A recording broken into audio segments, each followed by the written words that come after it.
మరోసారి బాలినేని కీలక వ్యాఖ్యలు చేశారు. 2 నియోజకవర్గాల్లో 2 మంత్రులను పోటీలో పెట్టి తనకు సీఎం పరీక్ష పెట్టారని అన్నారు. మంత్రులిద్దరూ గెలిస్తే బాగానే ఉంటుందన్న ఆయన ఓడితే మాత్రం బాలినేని ఓడించాడు, ఏదో ఫిట్టింగ్ పెట్టాడంటూ విమర్శిస్తారని చెప్పారు. తాను ఏదైనా చేయాలనుకుంటే పార్టీ నుంచి బయటకు వెళ్ళి చేస్తానే తప్ప పార్టీలో ఉండి ఏదీ చేయనన్నారు. తాను బయట ఒకటి లోపల ఒకటి మాట్లాడనని చెప్పారు బాలినేని.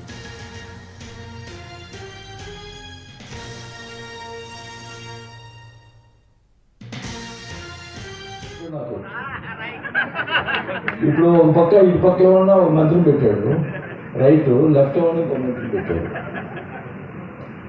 వీళ్ళకి గెలిస్తే బాగానే ఉంటుంది, గెలకపోతే వాసు ఓడిచ్చాడు నాయన అంటారు.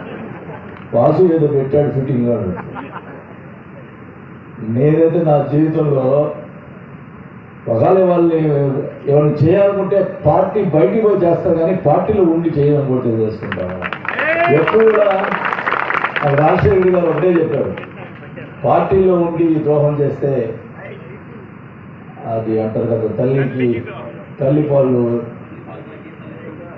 పెద్ద పరీక్ష పెట్టాడు నాకు. ఇప్పుడు ఒక పక్క ఇటు పక్క ఏమన్నా ఒక మంత్రి పెట్టాడు, రైట్ లెఫ్ట్ ఏమన్నా ఒక మంత్రి పెట్టాడు. వీళ్ళకి గెలిస్తే బాగానే ఉంటుంది, గెలకపోతే వాసు ఓడిచ్చాడు నాయన అంటారు. వాసు ఏదో పెట్టాడు ఫిట్టింగ్ లో. నేనైతే నా జీవితంలో ఒకవేళ వాళ్ళని ఏమైనా చేయాలనుకుంటే పార్టీ బయటికి పోయి చేస్తారు, కానీ పార్టీలో ఉండి చేయాలనుకుంటే చేసుకుంటాను.